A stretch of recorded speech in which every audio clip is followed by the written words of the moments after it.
Thanks for tuning into the Sheet Metal Shaping Podcast, where we discuss the pursuit of sheet metal shaping education through traditional coach building techniques. My guest today on the show, all the way from Innisfil, the Guild of Automotive Restorers, the man himself, Mr. David Granger. How are you? Not bad. How are you doing? I'm really excited to have you here. Followed you guys from afar for a very long time. This is exciting. Yeah. Oh, I don't know how exciting you're going to find it after you finish speaking to me, but okay. Thank you. Well, we'll dial it up. So, today I want to talk to you about the history of coach building. You're very eloquent in your stories on social media, and you go very wide and very deep. And I'm pretty excited to hear about where we've come from to where we are today. But first, let's kick it off. Tell the folks a bit about yourself. This was my whole career in the automotive industry arrived from basically a mistake. I had been a lot of things. I'd been a big cat handler. I had been a commercial diver. I had worked with poisonous reptiles and imported reptiles and that from all around the world, worked with marine animals and importing marine fish. So I had done a lot of things. And but I used to, and I was a professional artist for many years. And a hobby that I developed was basically working on cars because I had to. When I was a wildlife artist, I bought myself a Land Rover. And anybody who buys a Land Rover when they're in their early 20s and has no money has to learn how to be a mechanic in very short order. So I went from my only mechanical experience when I was a teenager was burning my eyebrows and most of my hair off, trying to figure out what that thing was sitting in the middle of an engine, to basically being able to field strip a Land Rover and replace an axle or a differential in the middle of nowhere. When I met Janice, I had been restoring military vehicles for quite some time, and I'd worked in the feature film industry with military vehicles and weapons and doing special effects and everything. And I had a bunch of military vehicles that I'd been working on littered around. And then one day Janice looks at me and she says, "Why don't you work on something somebody wants?" And we went and we bought a 79 Corvette at a wrecking yard. That had been in an accident. We rebuilt that, and then we did a few more. And then I sort of blended what I'd done with military vehicles into cars and got interested in, muscle cars. And then one day we just decided, well, there's enough people are interested in us doing some work on their cars that let's make a company out of it. So I recruited a couple of like-minded people, and we formed the guild, and off we went. And it was never my intention to have it big. I just wanted to work on 1920s and 30s cars. Sure. And it just sort of mushroomed from there. The demand certainly developed very quickly. And we went from literally working in a 2-car garage beside that. Well, actually, first off, I had no garage. I was working on my back out on the lawn and annoying all the neighbors. To a 2-car garage and painting cars in a barn. My painter would be walking around painting, and I'd be walking around behind him with a pair of tweezers, pulling the spiders and mosquitoes out of the paint job. But it developed from there. We had a gentleman come on board, Angelo Riccio, who wanted me to do a 58 Lincoln Continental that he'd bought. And he brought it to me, and I said, "No, I'm not going to work on this. It's just too far gone. You're crazy." And we got talking, and he said, "Well, you need to have a bigger facility. I'll come on as a partner." So he came on as a partner. And then he said, "Well, now that I own half the company and I've set you up in this new shop and everything, you can do my Lincoln." And I said, "No, I can't." Same rules apply. Yeah. And anyway, Angelo got us going, and we did do a really interesting Hemi Belvedere 4-speed convertible for him, one of 4 cars built. That was my first trip into the muscle car world, where everything you do is being highly judged by everybody who thinks they know everything about them. And of course, because it was a Hemi, because it was a 4-speed, because it was a convertible, the flack we got from people saying it's a fake car and this, that, and the other thing it just blew me away, because I'm a guy used to doing military vehicles. I mean, you're doing a Sherman tank. Nobody's really giving you any static. Yeah. So, but we won best in show several times with that car. We won the Can-Ats with it when the Can-Ats were running. So it did really well. But what happened to me at that point was I lost interest in those cars, and I gradually moved back in time. And when I say move back in time, I went from, the cars of my youth, the muscle cars, to the 50s. And, as a little kid, I was thrown onto the parcel shelf on 50s and driven around, in 50s cars. But then I discovered the 40s cars, and I worked my way back. And then my real passion, my real love became 1920s and 30s cars, and especially special ones. And I've always loved Model A's and Model T's, but I discovered Packards and Pierce Aarows and Franklins and a lot of really innovative engineering that was in these cars when nobody had invented it before. And then I traveled even further back in time. I went to the teens and the hundreds and even the late 1800s. Mm-hmm. And those cars I found and still find absolutely fascinating, because the guys who were building those things had nothing to go on. They had to figure their own way of getting gasoline into a cylinder.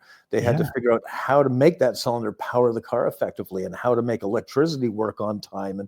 And there were so many different solutions to the same problems. Some of them were very elegant, but didn't get adopted because they were too complicated, perhaps, to put into production and that kind of thing. And of course, Henry Ford really put paid to all of that innovation when he brought out the T and then started mass producing it.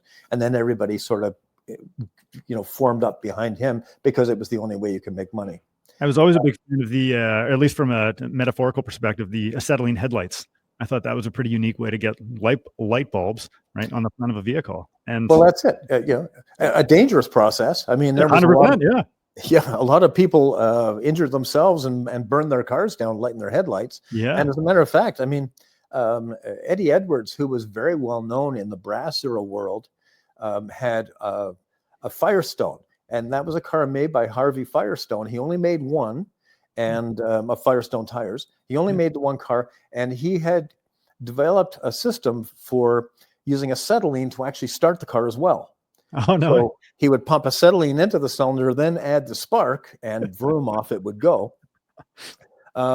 He was working on that car one day, and it caught fire when they were lighting it up, and burned down his entire shop, which had lots of cars from 1895 through to 1910, and some one-offs, well, quite a few one-offs, including the Firestone. Lost all of it, which was a shame.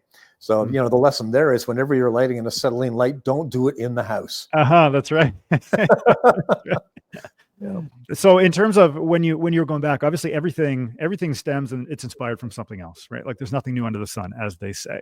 So back in the late 1800s, early 1900s, if we go history of coach building, where did we begin? Is this horse and buggy era inspired? Like where do we start? Well, really, if you look at the first cars, they were nothing but carriages that they'd eliminated the horses from. And coach building was literally coach building for, building for horse-drawn appliances. And I mean, that was everything from farm carts to combines to opera coaches to go to the opera in the evening. And there was a lot of skills involved with that. And, you look at some of the royal culture, the royal coaches in Europe and everything, you look at them, they're fantastic things. We never had as highly developed a coach building sort of culture in North America. It was a little more rudimentary and everything, but we didn't have the roads that they had. I mean, there was literally no roads in North America until fairly late into the 1900s, into the 19-teens. And even then, the roads weren't great and they were very rare. I had somebody gave me a great story about how their family had bought a 1917 Chevy, and they lived in Scottsdale, and they wanted to visit relatives in Minnesota, and there was no north-south roads, none. Wow. So they drove cross country. It took them 3 months to get there, because this thing broke down, and they'd have to visit local blacksmiths to get repairs done on their cars, or they'd have to wait on a rail line for parts to come in from somewhere after they had telegraphed for the parts. I mean, it was a horrendous thing. We don't even think about now. We just jump in our cars and off we go. I mean, the annals of this journey, they were never on a road in that whole trip from Scottsdale to the northern part of the United States. They crossed over some, but but Europe had roads for hundreds of years. Sure. Right. Well, actually longer than that, because the Romans built them. Roman Empire. Yeah. Have you ever seen those? It's like it's an image. It floats around emails from time to time, and it's an image of all the different layers of the Roman Empire and all the roads, from limestone to dirt to all these different things, all the way up to modern times pavement as we know it. It's really quite unique. Yeah, I have actually driven on a Roman road, and it's not a pleasurable experience because it was all made from bricks. Yeah. I can't imagine what driving carts on them would be like. And then, there was one that I saw in England that was amazing because it was exactly the width of a wagon, and the wagon wheels had to be inserted into these slots that had occurred over a long time, Mm-hmm. And I looked at that, I thought, that's really fascinating. Yeah. But coach building flourished in Europe because it was a natural transition from them, or for them, to go from basically coach building and amazing carriages for the rich to creating horseless carriages, basically. It did occur in North America, but again, Henry Ford and the whole philosophy of North American cars was always a little different. And because North America was a pretty rough place for cars, so you ended up with things like Popes and things like big, powerful cars to overcome really crappy road conditions, and of course these cars were all for the very rich, so they were pretty opulent. I mean, when you see Pope Hartfords, and you see even the early Packards and that kind of the big cars, they're really impressive, and they're huge things. I mean, I can remember a lovely Pierce Arrow sitting in the back seat and pulling on a handle in the floor, and up pops a full tea service. Oh my gosh. Oh yeah, it was just amazing. And then there was another couple of slots in the floor, and when you pulled on those, they were little caged heaters. And in the morning, when your chauffeur went out to start the car and get everything ready for you, Mm-hmm. he would also bring coals from the fires inside the house and put them into these heaters. Wow. And then there was coverings went on, and you put your feet on those to keep your feet warm. Get out of here. Yeah, there was a cabinet for pulling these big buffalo hide blankets out to cover the ladies in the back. And one of the things I just loved about it was it carried 2 or 3 spare tires on the front right fender, which you used to need because, I mean, they used to blow tires constantly. Sure. And in the middle of that, there was a round disc. And if you pulled on a handle of that, it opened up and you could put your top hat in there. It's a place for your top hat. I mean, these cars were just amazing. I mean, we think about luxury in this day and age. But then again, Henry Ford had a different idea. He famously was a supporter of the American farmer, which was not a stupid thing to be. And Sears had taken a run at that with the Sears Model X farm truck, which they only built a couple of, but with the Sears auto buggy and that, building cars that you could buy in Minnesota or in Arizona or whatever. It came in a box, and it was simple enough that you could put it together. And the drive system was an engine with a disc on the back, and you had 2 other discs that made contact with it to go forwards or backwards. Mm-hmm. They were simple things, which had no appeal in somewhere like Europe or England, where they would really get along, especially the French. The French had just amazing things while we were still fiddling around with buckboards and that. The French were already building an amazing coach-built cars. So coach building, with some exceptions,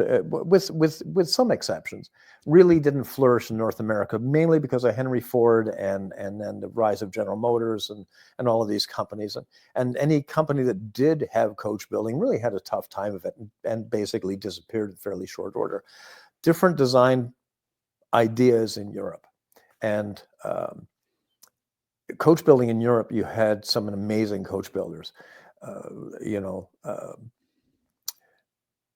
you had the British coach builders, Barker and people like that, and they were fairly conservative. They really didn't go out there and stretch their wings like the French tended to. And each country had a different way of doing coach building.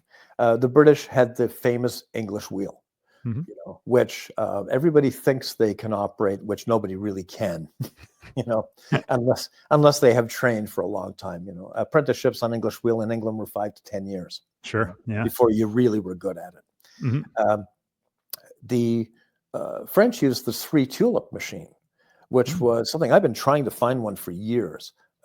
I found one wreck, and the guy wanted like $40,000 for it. So I well, you know, like, then I had another $200,000 for repairing, and Sure. it was 3 big bells, and they were and you use those to construct different shapes. And it was a machine. It was that was fairly popular in France. They used those a fair bit. The Italians, of course, never got really beyond sandbagging, where they just, you know, take a piece of aluminum or steel and a sandbag on the table and beat the living crap out of it. That's right. Yeah. You know, eventually it'll surrender. Yeah. You know, and you really see that. You see in English coach building, Rolls-Royce and things like that, Bentleys and Lagondas. And especially the special bodies, when you strip the paint off those, they have a very high degree of finish. Sure. One of the most shocking things I ever saw, I was stripping a early 1950s Ferrari, and when we got all the paint and putty and filler out of it, which was original, it was just like somebody worked it over with a ball peen hammer. I mean, and funnily enough, that's exactly what had happened to the poor thing. You know, Wow. I mean, that was how it was made.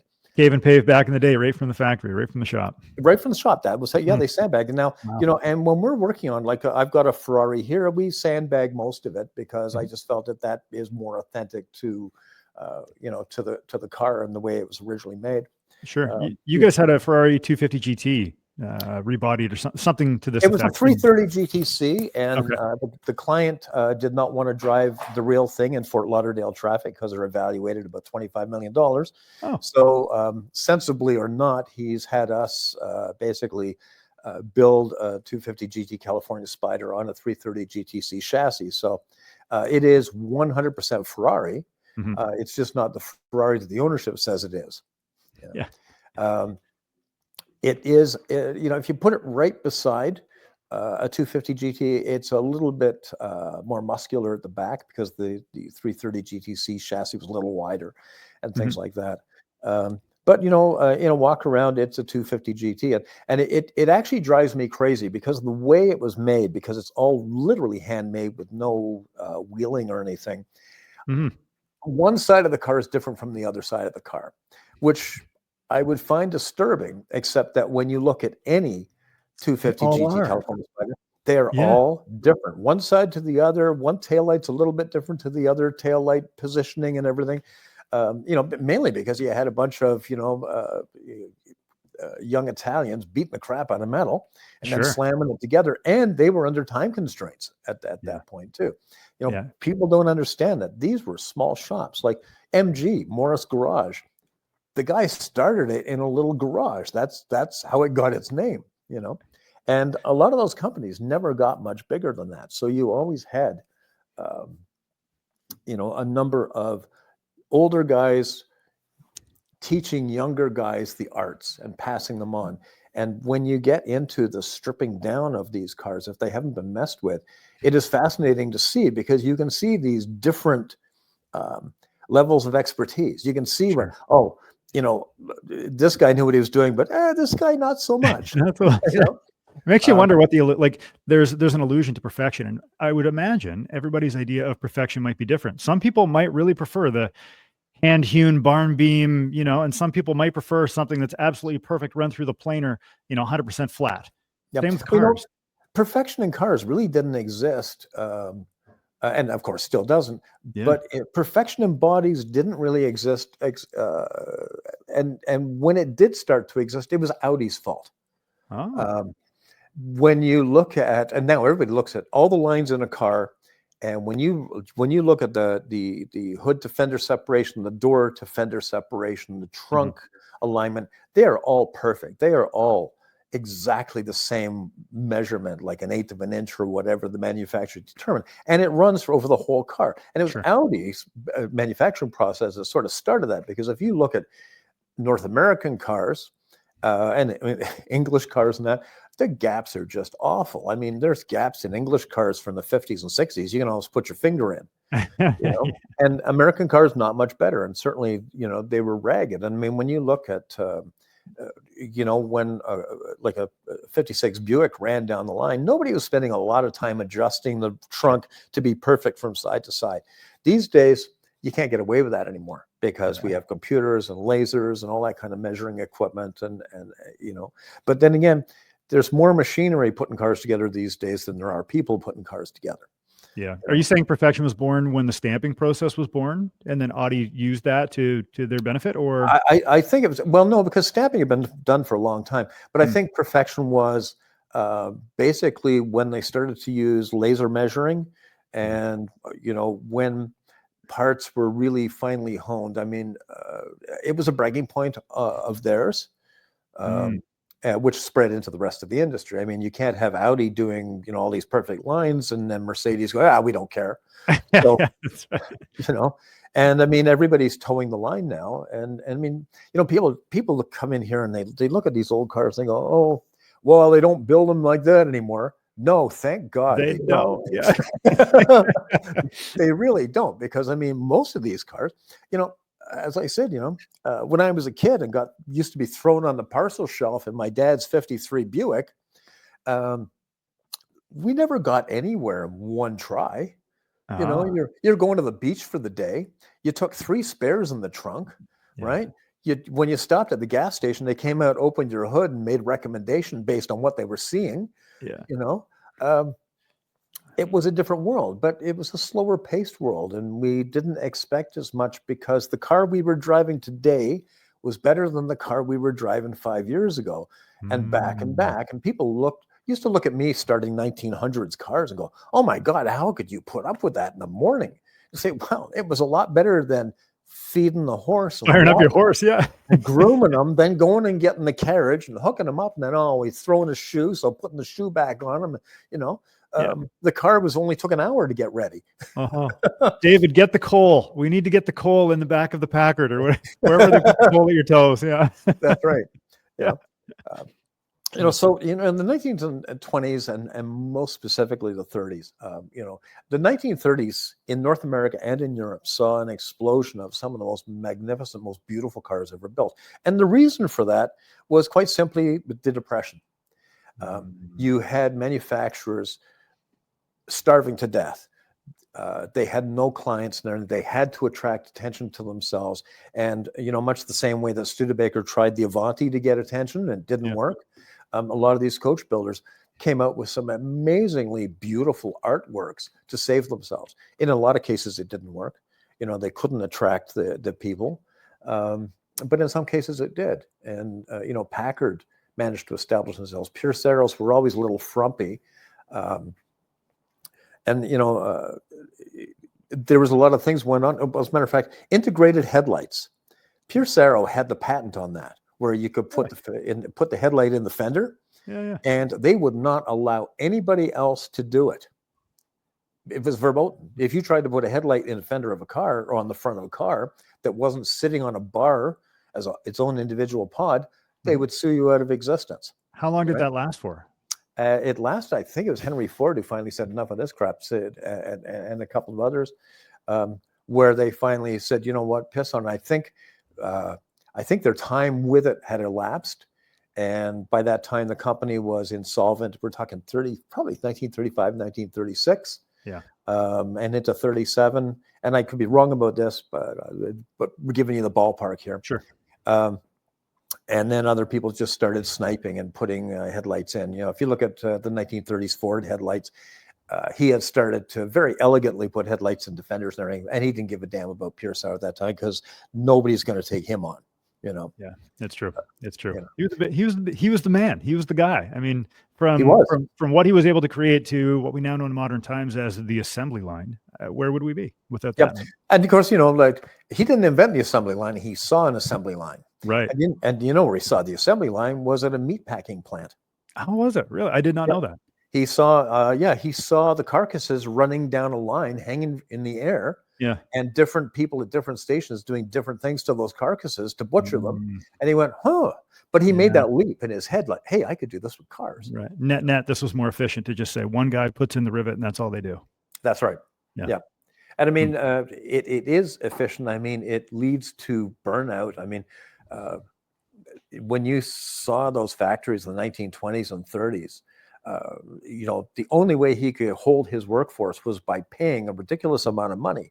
And I think it was like $5 a day or something, which was unheard of in that period. And all the other manufacturers wanted they wanted to lynch him for that.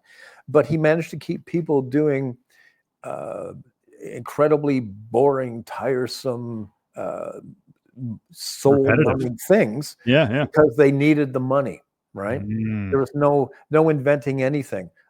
You know, you saw, speaking of wheeling, of course, they used English wheels, but you know, he had a line of 40 English wheels and 40 guys all wheeling the same thing at the same time. You know, it's amazing. Yeah. Was that mostly on the repair side, or would that have been for That some was the other... manufacturer side. Still? Yeah. Okay. Oh yeah, Henry Ford. Yeah, no, it was you saw in his assembly plants doing Model T fenders and that. It was just guys wheeling one curve on one fender, a right or a left.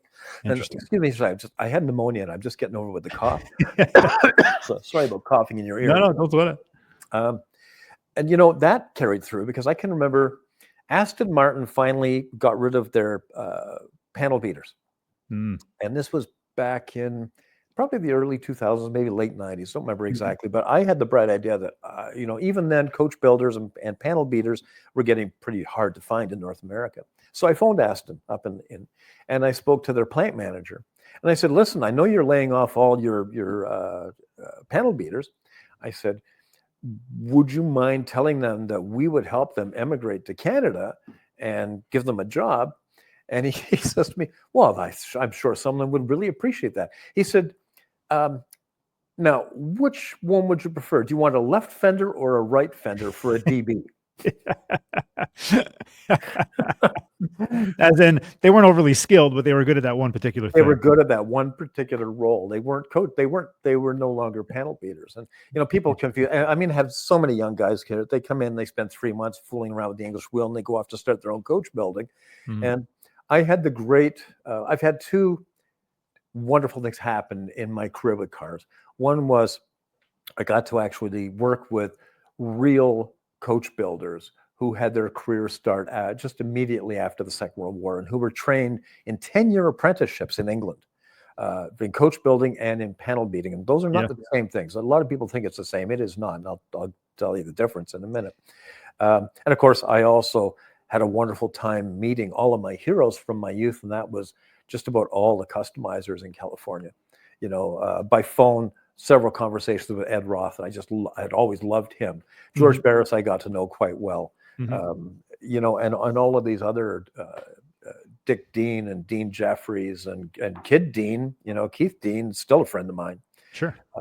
You know, and they were, and you know, they were hot rodders, but not to me. Those guys were coach builders. That was what a coach builder is. A coach builder is a guy who creates the entire car. He has the whole concept of his head. A panel beater is a guy who basically creates that door skin or that fender or that trunk lid, and they can do it all. But those aren't the guys who create it from one end to the other.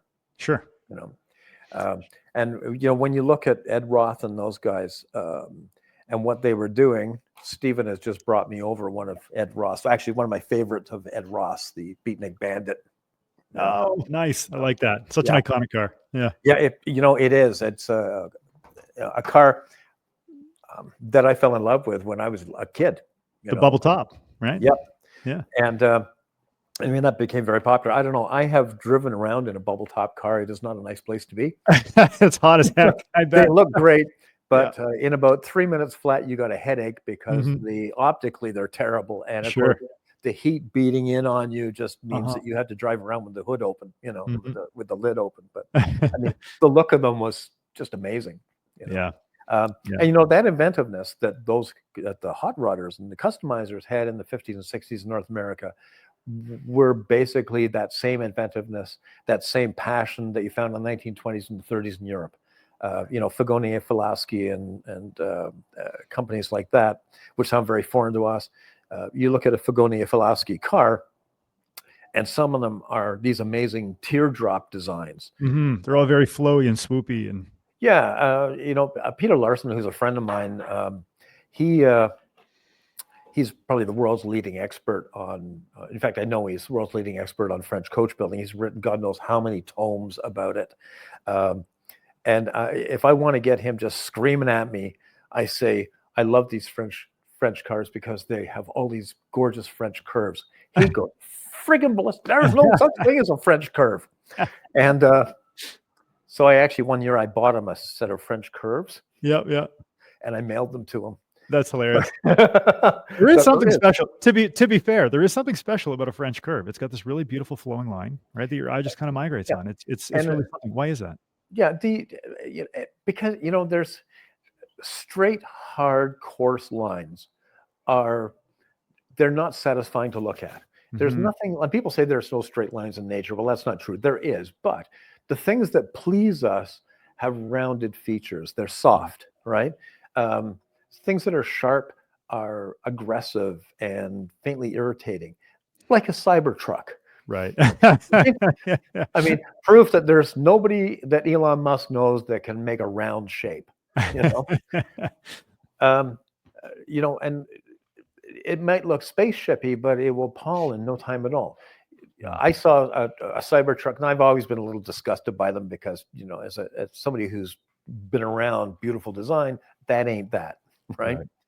But there's something that is incredibly pleasing to a car that is the right shape. When a car is the wrong shape, even if somebody doesn't know much about coach building or anything, they look at it and they may not be able to pin down what's wrong with it, but they feel that there's something wrong with it. Whereas when you see a superb piece of design, they may not know why it's superb, but it satisfies something in you. Right. And any car that is built that is truly beautiful satisfies that. You don't have to be told it's truly beautiful. It just is. Not many designers get that anymore. And of course, they're subject to the vagaries of computer science and aerodynamics and accountants telling them they can't do it. You know, prototypes are always the highest expression of coach building art. Yeah, everything's great till you got to pay. Yeah. And that's great until you try to put it into production. You know, some companies have managed. I mean, Chrysler in the 90s did some marvelous things. There was a, you know, and I knew Tom Gale and Bob Lutz, and they were car guys, and they didn't give a shit about accountants. And they created things. And I mean, some of it was controversial, but holy shit, they did the Prowler, for crying out loud. I mean, what a really cool thing. And everybody's, oh, it's a shitty little engine. I mean, I had a Prowler. It was the most fun to cruise on a hot summer evening. You know, just go for a drive in it. Yeah, you couldn't, you know, your wife or girlfriend couldn't bring her purse. There wasn't enough room, but it didn't matter because it wasn't for that. It was for cruising. And the Viper, and I had a Viper GTS, most dangerous car I've ever owned, and, and ranked as the top, along with the Lancia. It's just brute raw power, right? Like no traction control, no nothing. 1996 GTS, most dangerous production car made, and tied for first place. And I mean, the reason for that was everybody who could afford one couldn't necessarily drive one. Sure. As a matter of fact, at one time, you know, I was writing for the National Post and the Globe and Mail, and I was the only journalist in Canada who was allowed to take a Viper for a week. Every other journalist was only given a 2-hour session with a Chrysler plane. And the reason for that was a journalist jumped into one right in front of their Mississauga plant and put his foot to the floor to impress a friend, and it was a fatal right in front of Chrysler. Sure. And that was it. The reason that they allowed me was I had the GTS, and it was a modified magazine project car, and it was actually 200 horsepower more powerful than a stock one. So when they would give me a stock one to do a write-up on, I'd always say, oh, this is a little bit feeble. It's only 450 horse, but which doesn't sound like much to us now. We got cars running out there with 500 and 600 horse, but that horsepower is all very carefully managed. Computers and car companies have gotten to the point where rich guys find it harder to kill themselves. Even when they think they're turning it off, the car is still watching. Whereas the Viper had all that power with these huge tires on the back with no particular weight going for it. And if you didn't know what you were doing, you were going to end up in a smoking pit beside the road because they were hard to control. I had a general manager, Kai Wankum, who was a Porsche guy, a really accomplished Porsche race driver.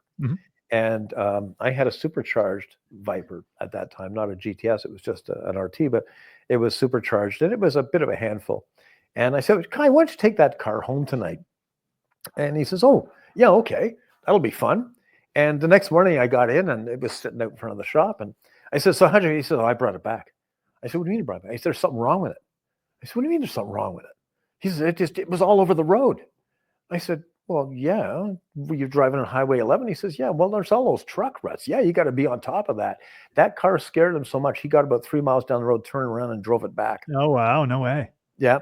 And I said, that's because you're just used to driving a car with the engine in the back. Sure. Poor guy. Yeah. So, I mean, those cars were fun. An honor to drive. I love Vipers. And the earlier the Viper, they started to tame them down. By putting steps on the car, on the accelerator. So when you went across a train track, if your foot bounced, you didn't break traction and stuff like that, which really tamed them down. Took the fun out of them as far as I'm concerned. But, but they were an expression of something that car companies aren't usually allowed to do. And that is just let their hair down and let car guys be car guys and create cool stuff. Right. And General Motors really wasn't doing that at the time. Ford's always been very conservative because that was bred into it. Right. But what you look at those companies doing now, I mean, Chrysler is way behind the times. I mean, there's Stellantis now, and it is really a marginalized company being run by accountants, and the car guys are gone. But there's car guys at General Motors, and there's car guys at Ford, And those car guys at Ford are sort of, their hands are tied behind their back. They just have the Mustang as a platform to work with, but they're making some pretty cool Mustangs. I mean, they're running them out at Nürburgring. But General Motors is coming into and becoming what Chrysler was in the 90s. And I think that's because of their present leadership and because it's places they have to go. The new Corvettes. I mean, the last Corvette, the C7, I thought was a masterpiece. I went to look at a multi-million-dollar Ferrari at a showroom in Fort Lauderdale, and they just happened to have a pre-production Corvette sitting in there, the Stingray. Yeah. And I don't remember what the Ferrari looked like. I was just so taken with that Corvette, and it was still a front engine car. Sure. But I mean, boy, they were onto it. And of course, with the C8, they finally delivered the car they promised in 1973 or 1974, a mid-engined Corvette sports car, a true sports car. And by comparison, it's terrific value. You look at the Ferrari you mentioned, or a Lamborghini, or any other mid-engine sports car out there, and you can buy a Corvette. Yes, it's domestic, right, for the North American market. Yep. But I mean, by comparison to what the Italians can produce, you're getting a car for less than half price. The most expensive Corvette is still cheaper than the least expensive Ferrari. Right. So let's, you mentioned the Bugatti Aerolith there. Let's change gears and talk about that, because that was a really special car. I would say arguably one of the most landmark vehicles that you guys have produced. Would that be fair? Yeah, there's to me, it is the most famous. It is not the most important. The most important was the 6C 2500 that we restored. It was in a collection in Japan. It was just a pile of rubble. And we'll get into that after the Aerolith. But yeah, the Aerolith was how that whole thing started was, ran into Ray Jones. He was a famous, infamous individual who sold parts and cars and kits and to build Ferraris, and had been a guy who had gotten into the Ferrari factory when it was being closed down, and they were sweeping it all out. And he ended up with engines and drivelines and chassis and stuff of Grand Prix cars. Wow. And he, over the years, he had sold that stuff, and it was an amazing pile of things he had. And I got into it. I had a client who was also a dear friend, said, well, let's build a Bugatti. So I went down, we decided, okay, he had these kits that he'd put together. So he'd give you a chassis and this, that, and the other thing, and a bunch of original parts and a bunch of made up parts. And anyway, I negotiated with him to do a T59 3.3 liter Bugatti Grand Prix car. Mm-hmm. Fabulous thing. I mean, really pretty car, and very fast and quite technologically sophisticated for its moment. And I negotiated with him, and I ended up with about 50% original parts for the car, mm-hmm. and a whole bunch of parts that he had reproduced from original parts over the years. So we built that car, and it was a labor of love. I can remember there was a lot of polished stuff, like front axle and ring was polished steel with a very thin layer of nickel over it. And a lot of the shiny, what people thought was chrome, was just raw polished steel. And I was the guy who polished all that steel. Just over and over and over. There was a year of polishing. I spent my whole year looking like I was an alien. I was gray. What do? You buff it out and then oil it and just wait for it to rust again? Or do you clear coat? What do you do? Yeah, literally, you just stay the hell away from humidity and just don't even look at it wrong. Yeah, yeah, you don't even look around. But yeah, there was a lot of cleaning involved. Sure. I went down and sat. Craig Jackson wanted to sit in the Barrett Jackson showroom for a while in Scottsdale, mm-hmm. and when I got it back, it was just like I opened the hood, and went, oh, geez, because there was this patina of fine rust over so much of it. Yeah, it took me 3 weeks of hard work to make it all shiny again. We tried vegetable oil. We tried a bunch of different things. You just can't stop. Unfortunately, Earth's atmosphere is really unfriendly, mm-hmm. and especially to steel. But we were devout to the way Ettore wanted the car made, and the reason that there was no chrome and there was no this and it was polished steel was it was all about weight. Ettore Bugatti, everybody always felt that he was all about that front grille and everything. No, he was about his front axle, and he was about light. He was a racer. Yeah. Yeah. It was all about the lighter the car, the easier it was to get around the track fast, and the Type 59 did that. But, he was also, he came up with, he was brilliant. He wasn't an engineer. He was just a brilliant guy.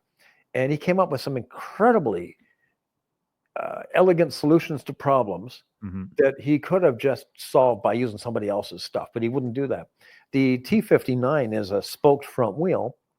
Well, really, when you start to look at it, spokes cross each other to give strength, mm-hmm. right? Mm-hmm. In the T59, they're all in ranks, and there's 3 lengths. There's this length and that length, and then a longer length, and they're all in series around the thing. And then when you look, there is a cog runs all the way around the wheel, and if you take off those spokes, you can push the wheel apart.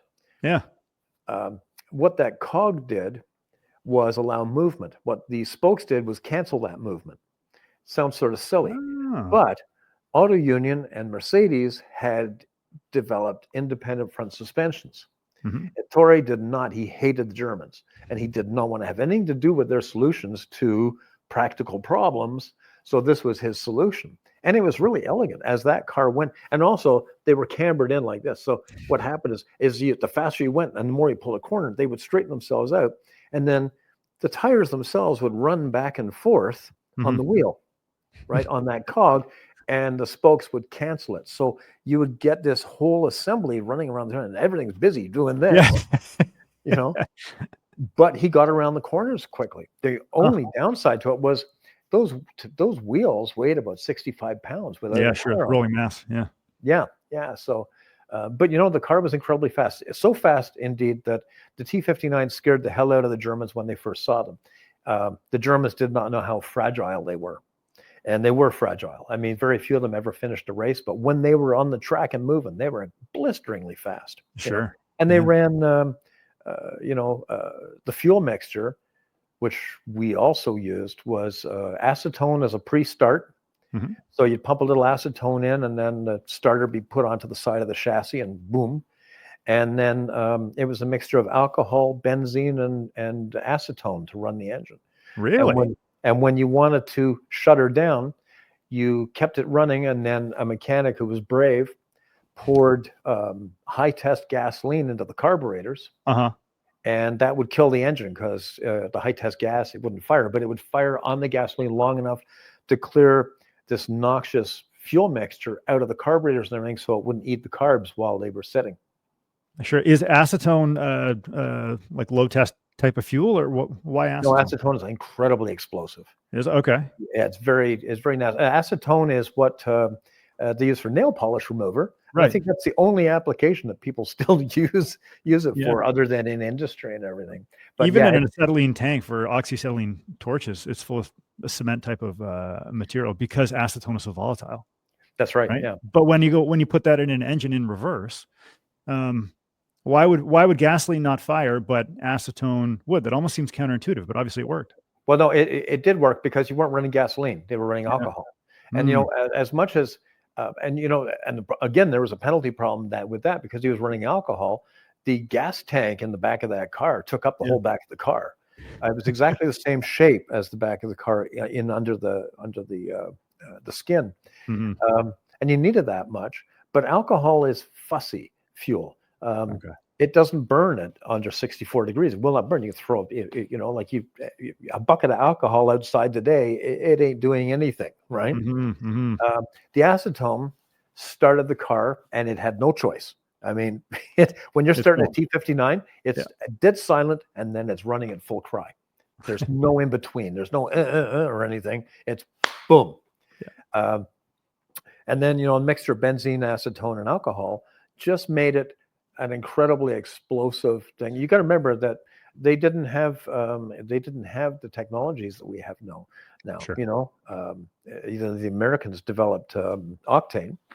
It still wasn't prevalent. I mean, one of the reasons that we won World War II was our aircraft ran octane, and the Germans didn't have octane, so their engines weren't as efficient. You know, and that again, Ettore had a problem, and he solved it with this fuel mixture, which pushed that little 3.3 liter, because it was tiny compared to a lot of the engines of its time, and it pushed that car around the track as if it was an 8-liter Bentley. So yeah. So bringing this back to your Aerolith, let's continue on with that process. Sure. When you first got the build going, and how did that go? Well, you know, I had wanted to build the Aerolith, and I had chosen it from all of the cars because it didn't exist, and it was such a beautiful design. I did not have the horsepower to build the car myself because I knew it was going to be a fairly expensive proposition. And actually, Nick Cage came on board at one point, and he really wanted to work with us to build the car. And he sent up a guy, Jack Oliver, who was a bit of a dirtbag, not even a bit. And the project never got going, mainly because of the layers of people that put themselves between Nick and I. Right. And then, you know, he started to have some financial problems. So we started looking around. Then a couple of years later, Nick came back, and he said, no, I really want to do this. And Jack Oliver was gone by this time, and somebody else was on board, and he was no better. And I just, you know, by this time I was very reluctant. As much as I liked Nick, I didn't think it was a good idea. I didn't think that he really was going to be able to get the job done. And what year was this? What window? This was in had to be early 2000s. Yeah. Okay. Yeah. Right. And then I got a phone call, a gentleman by the name of Chris Orstrom. He says, well, you know, I'm involved in restoring buildings and this, that, and the other thing. Well, I was chatting with Ralph Lauren, and Ralph said that maybe I should get involved in doing a car. And I said, well, that might be interesting. And Ralph Lauren said, well, this guy up in Canada's got a really interesting project that I think should be built. So Chris phoned me. He flew up. We hit it off. And he was the most amazing client you could ever have. He had some rules, and the rules were he didn't want to see us using any techniques created after 1936. So, and he shared that stupidity, along with me, that the car should be the Electron Coupe made out of magnesium, right? Because making it out of aluminum would have been pretty easy, right? Sure. So off we went. We started buying panels of aluminum magnesium. Yeah. And, you know, it was $3,000 for a 4x8 sheet. So you don't want to make too many mistakes. But we had no clue how to work this stuff, and there was no information. And when I hot phoned form it, no? Wasn't it? You had to hot form the material. Yeah. I phoned the manufacturers when we first started the process, and they said, "Oh, you can't do multiple compound curves with magnesium unless you cast it." And I remember putting the phone down and saying, "Well, these guys did this in the 1930s, and they didn't cast it; they hand formed it." So we set about 6 months of experimentation. I can remember guys running into my office with a beautiful compound curve bowl of magnesium. Going, "Look at this, I did it. And I go, "Oh my God, that's great." And the next morning I'd come in and be sitting on my desk, it'd be almost flat. Really? Because magnesium wants to be where it started. It does not want to be where you've left it. And if you look at the molecular constituency of magnesium, it isn't really very much attached to itself. Right. And although it's a relative of aluminum, it really shares very few of the benefits of being aluminum. It is incredibly hard. You can hit a piece of aluminum with a ball peen hammer and you won't mark it. You won't bend it if it's a bowl shape. But it's also tends to crack, because it tends to create stress within itself if you've shaped it. So, I mean, we tried everything and it was just ridiculous. But what we did find that if you used a rosebud on it, which seems sort of a stupid thing to do considering it blows up, if you used a rosebud on it and you got it exactly the right temperature, and then you quickly ran it through the Englishwheel, you could create a compound curve that would hold its curve. And so we started doing that, and it became quite the art form. And we had a very special fire extinguisher that cost a freaking lot of money, always sitting right beside it.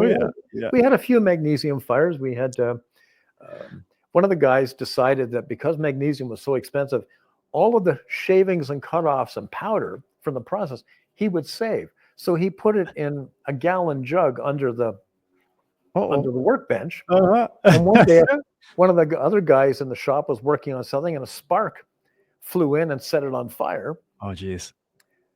So the apprentice in the room grabbed it and ran through the building with this seething cauldron of hell in front of him, threw it in the sink, and turned the water on. Oh, no. Oh, no. That made it ever so much better. Oh, yeah. Oh, yeah. So I'm upstairs in my office, and I hear all this yelling and screaming, and I run out of my office, down the stairs, and into what looks like a horror movie. From waist level down, there's this rolling cloud of God knows what smoke. It looked like a science fiction movie where there'd be some monster lurking in it. There's people running, yelling back and forth and everything. And then I look, and there's this lovely hole burned right through my sink, and this pile of stuff burning underneath it. So we eventually managed to get it out. We had some very strict rules after that. Yes. about the storage of magnesium. Team meeting. We had a lot of trouble getting it to form. But once we got onto it, and once we created various processes for doing it, mainly with the rosebud, and not trying to make it bend too much all at once. It had to be done in stages and let it cool by itself. Don't try to rush the cooling. If you rush the cooling, it would just crack.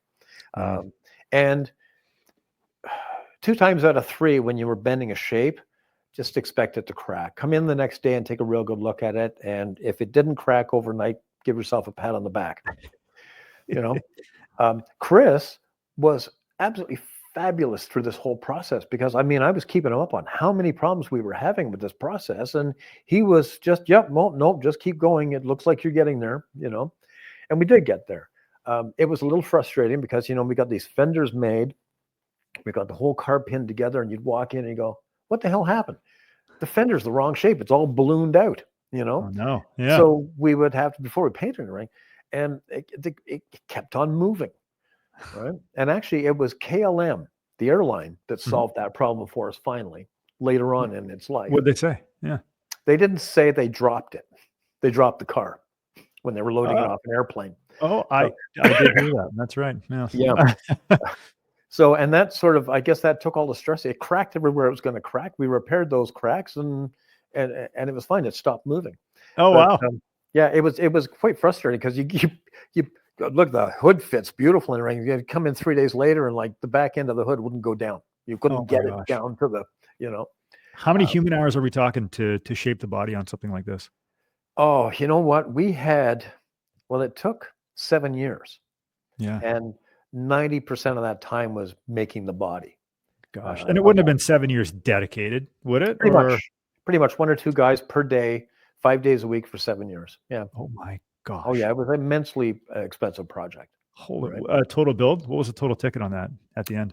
I think it was somewhere in and around $3 million Yeah. Okay. Yeah. US at the time, which doesn't sound like much now, but then it was. In the 2000s, that was significant. People weren't spending that kind of money on projects. Now it's nothing, right? I mean, if you're going to go for a Riddler car, an AMBR car, something like that, you're in that ballpark anyways. Oh yeah, for sure. Yeah.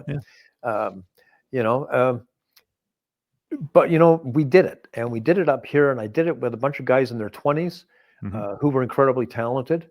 I did it despite the flack. I mean, I got so much flack. I had so much aggravation from armchair experts in the UK and everything.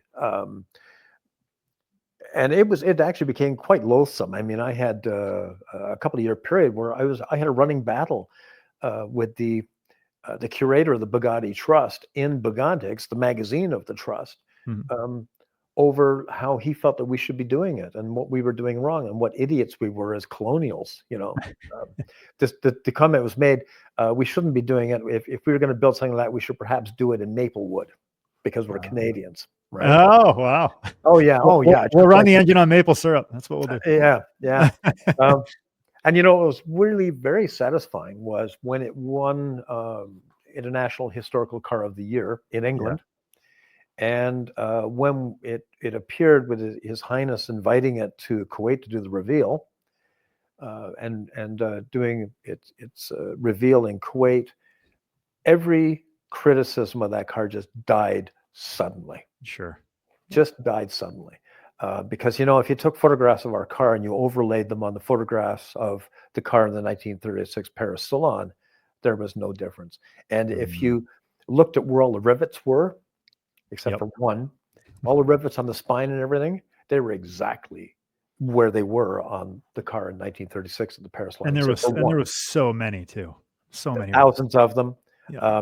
People say, well, how did you make sure that all the rivets were identical to the well, what we did was we took the photographs, we blew them up to life size in pieces, and I took that whole spine and I laid it on the ground over top, and we put a scribe mark in the center of every single rivet on that spine in the photograph, and translated that onto pieces of magnesium and then drilled it. There's one rivet in that spine that's out by about 2 centimeters. Because, I mean, the guy doing the drilling was just beside himself because it's not fun stuff to drill. Yeah, no doubt. And he comes to me, he says, this morning I was drilling and it skipped and it went through and it's not in the right spot. What do we do? Do you want to fill it? Do you want to start again? I went, I do not want to start again. And I looked at it, I went, you know what? Just put a freaking rivet in it. And to this day, when I walk around that car, it's the only thing I can see. That's the one that jumps out. Yeah. That's and I mean, nobody can see it. It's in a little cluster of rivets in a place that doesn't, I mean, you can't see it. You would never guess in a million years. Just, I happen to know it's that rivet, What are the rivets made of? They were aluminum. Oh yeah. Okay. Yep. Yeah. We did aluminum. As a matter of fact, during the process, we actually developed a way of welding aluminum to magnesium, which solved a problem because we couldn't make tight little curves. Right. For edging and stuff. And we hey, this will work. And then, the edict was, well, we're doing this with exotic gases and under very specialized conditions that did not exist in 1935. So it's a non-starter. So I had to sit down and really think, well, how would he have made these edges, because the edges aren't just, okay, just take the edge and just don't bother. You've got to have a curve or something on it. Uh-huh. And then finally we decided, you know what? We riveted it. You take the strips and you rivet everything together, Yes. and that's how you get your edges, right? Wow. Wow. And it was all those things that really, was mind numbing at the time. How many guys did you go through during this build process? Over 7 years, people's lives change. People. Oh yeah, there's all move kinds away, of move in. But there's metal workers. There was only 2 guys. Yeah. There was one guy, he burned out after he finished the body, and another young chap came in. Alex Plested came in, and he did all the front fenders and the hood and all that kind of stuff, and did all and Alex is actually coming back to us soon. Oh. Basically after lots of perseverance and after an incredibly good client who hadn't learned his lesson, because we did the 6C 2500 with him after that, we managed to get it done. And it, I am very proud of it. There's no doubt about it. And I mean, it is one of the most famous cars on planet Earth right now. I mean, it's amazing how many people have heard of it. The color was spectacular. This beautiful emerald, I'll call it emerald green, but that doesn't do it justice. A pearl. Yeah, it's later than that. Well, and again, here, oh boy, did I get shit for that. How dare I paint it green? It was silver. Well, of course it's silver, you idiots. They're black and white photographs. Yeah. Right? I had the great fortune to come across a painting done by one of Jean Bugatti's engineers who was working on the project. And he painted the car in a lovely shade of green, racing across a summer meadow. And it was a fairly inexpert painting, but it was given as a gift to Jean Bugatti. Sure. And I thought, you're going to give the boss a gift. You're not going to make the car the wrong color, are you? Right. Yeah, if it's silver, you're not going to give it. I would have preferred it being green, boss. Yeah, that's right. See? So, I did think that. And then in another thing that occurred to me, I was at a Concours d'Elegance with the T59 Bugatti, and a gentleman came by, and he had an old gentleman with him, and he spoke broken English. He was French. And he explained that his father had worked at Bugatti. And I went, oh my God. So I'm with this translation process, trying to sort of get every bit of information I can out of this old chap. The Aerolith project wasn't even a seed at that point. Sure. Yeah. But he said, we were talking, and he said, oh yeah, well, my dad swept up around that special coupe they made. And I said, coupe, you mean the Aerolith, right? Like we talked enough to, and he said, yeah. And the old man went, no, crème de menthe. And I went, crème de menthe. And he talked to his father, and he comes and says, the code name for the car when it was being built was crème de menthe, which is green. No way. Which, yeah, that's right. And that is the color the car is. And that was the color in the painting. That makes so much sense. Wow. Yeah. And then just because I'm anal, we had really good quality black and white photographs of the car. Only 11 of them. That's all that exist. Right. Because this whole thing was done by photograph, right? Yeah. Yes. And so I took one of those that was particularly crisp and talked to some people who knew about black and white photography. And then, okay, well, I'm going to try something here. So we took a curve that matched a curve in the roof of the Aerolith in the photograph in the show, and we painted it silver, right? And then we took black and white photographs of it. It wasn't the same shade of whitish gray. Right? So we kept on playing around with different silvers. None of them worked. Yeah. And we worked with 3 greens, and one of the greens put that same shade as in the black and white photograph. And I went, you know what? It's got to be. It doesn't have to be, but I'm pretty sure it is. So what about the original car? Is this a folklore car? Is this where did it go? What happened to it? It was funny. I had an English production company come to me one time a few years ago and ask if I would be interested in doing a series on a search for the Aerolith, because I have looked for it. And there was several myths about it. There was a myth that it was found. It was in a wrecking yard in New Jersey. Well, there was a Bugatti. It happened to be one of the Royales. Was in a wrecking yard in New Jersey. discovered by a GM executive, actually. No way. Yeah. But it really disappeared. And then, when we were researching, we took a very deep dive into anything and everything Bugatti in that period. And my opinion was, in 1936, it had flopped. The media were making fun of it. They were making fun of the rivets. They were making fun of the shape. It was a flop. Sure. And the Bugatti factory was having some hard times. War was coming. It was on the horizon. Everybody sort of knew, and everybody was a little nervous. My thoughts were that it went back to the factory and got stripped down because it had a perfectly good standard chassis under it, standard engine and driveline and everything, all usable in very expensive parts for other projects. So I was pretty sure that that's what happened. And then when we were researching it, we were poring over all the photographs of the Atlantiques. And then there's one Atlantique that disappeared. But the funny thing was, when we looked at it, the hinges on it were the same angle as the hinges on the Aerolith. And I'm thinking to myself, you've got this body that's basically the same dimensions as an Atlantique. And why not take that and slap it onto a chassis, a supercharged chassis with a whole new front end to make it, an Atlantique. And I'm pretty sure that that's what they did, because further, when we looked at it, the in-cut into the roof of the door was the same between that Atlantique and the Aerolith. So I think they reused the body. Not much else, because the chassis and everything was just standard stuff. I mean, it was a prototypical car. Nobody did prototypes in those days, but it was not usable. And both Jay Leno and I can tell you with great authority, it is not a usable road car. I did see you guys on Leno a couple of years back, and I thought, you know what? You are 100% right. I wonder, were the Atlantiques, were they magnesium body as well? No, they weren't. They were aluminum. They learned their lesson. Is there a way, could there conceivably be a way to test the material and say, hey, you know what? This is an Atlantique that actually is magnesium. This has got to be the car. No, because that Atlantique, in the south of France, when the Germans were coming, they thought that they would probably push through to the Mediterranean to get themselves a base in the Mediterranean in France. At that point, there was no thoughts about Vichy France being the southern end of it and everything with the occupation. So they took all kinds of very expensive, I think it was around 400 cars, and were trucking them out of the south of France to take them off and put them somewhere safe. And that Atlantique was one of the cars that was loaded, but between the Riviera and Marseille, it disappeared.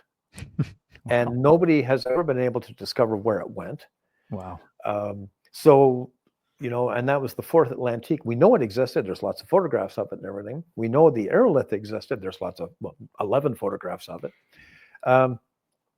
But my thinking is that car was the one that incorporated the body shell from the Aerolith. And that car is the one that's worth finding. And, it might not exist. It could have been scrapped. I mean, after the war, it was just an old Bugatti. Ray Jones toured Europe buying up Bugattis for pennies. And he bought 400 or 500 of them and took them to a property he bought in the south of France. He'd been in the occupation forces and sort of fell in love with these Bugattis. As a matter of fact, he had those all until the French, there was a knock on his door one day, and there were several members of the French government and the French police forces there. And they said, they were here to inspect his Bugattis. And they wanted to see all the ownerships on them. And Ray says, well, a lot of them don't have ownerships. I just bought them off people, right? Well, how do we know they're not stolen? So they told him that they would have to assume that all the cars were stolen. No. And if they were stolen, then he was the recipient of stolen goods. Therefore, but a deal could be made, right? And the deal was, you give the French government all those Bugattis, and you get the hell out of Dodge. And he did. He left France, lost all his Bugattis and all the money and everything. And the French government ended up with them, and quite a few of those are in the Schlumpf Museum collection now. Wow. So, Wow. you know, Ralph Lauren's known for his Bugattis too, no? Doesn't he have, sorry. does Ralph Lauren, he has one or multiple Bugattis? He had a T59, Mhm. and actually Ralph was, you know, he was wonderful. When we were building the T59, he allowed my coach builder and panel beater to Mhm. go down there and literally dismantle his car. I mean, Wow. and at the same time, he also allowed us time, because at that time the germ existed of building the Aerolith, and he allowed us an inordinate amount of time on the Atlantique coupe that he's got. Mhm. The T59 was just his car is spectacular.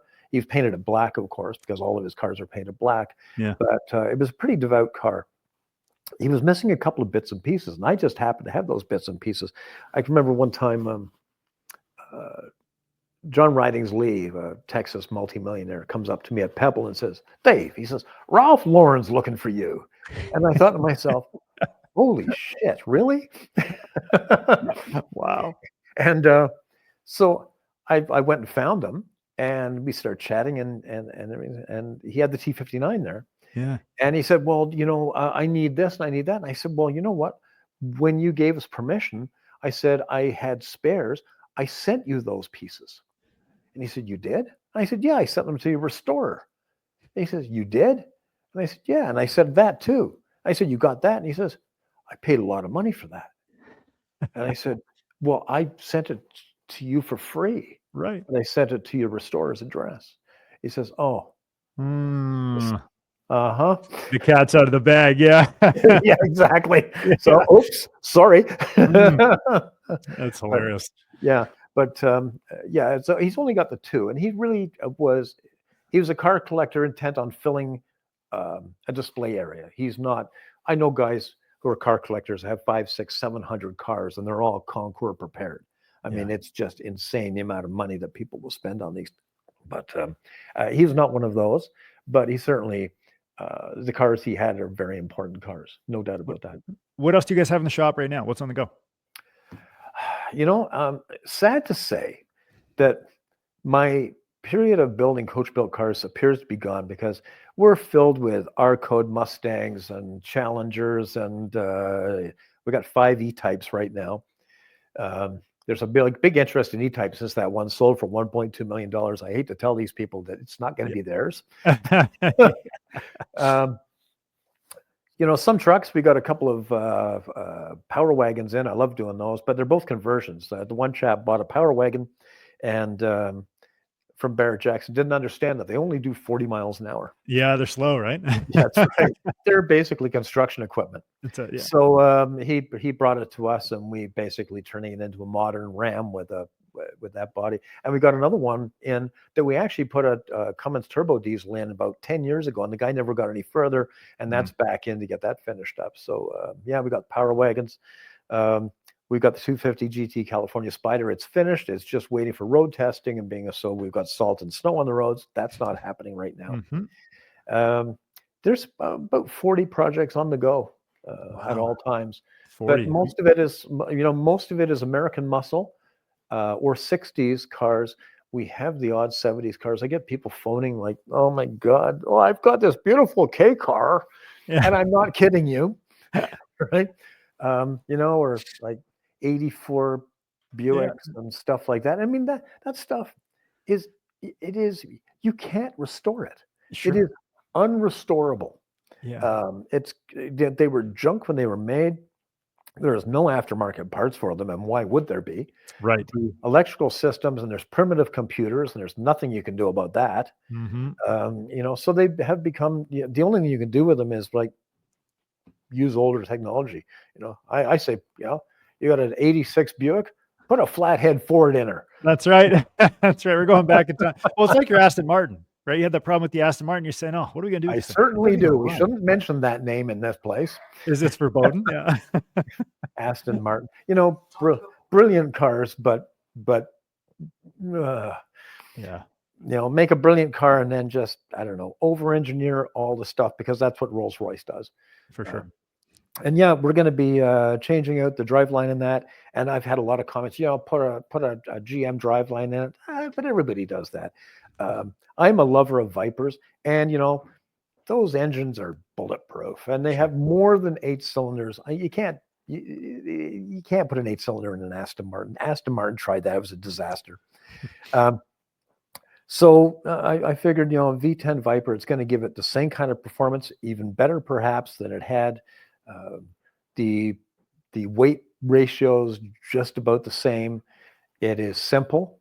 We're going to have a problem because, like everything in a, if your engine won't run, or if your engine computers are off, you can't open and close the windows and stuff because they just mated everything together. Everything, So, yeah. we'll just gut the whole thing. And if we want air conditioning, well, we'll go and buy aftermarket air conditioning. We'll get hot rod window kits. And actually, my thinking on that is, and this may not happen, but if I'm going to screw up an Aston Martin, worse than Aston Martin screwed it up, what I'm going to do is I'm going to do a radical body change, and it's a challenge because I think the Aston Martin Vanquish, the older ones, are absolutely exquisite. And Aston Martins are their cars. Remember we were talking about some cars are just beautiful and there's something in you, and even people who don't know cars get that same feeling.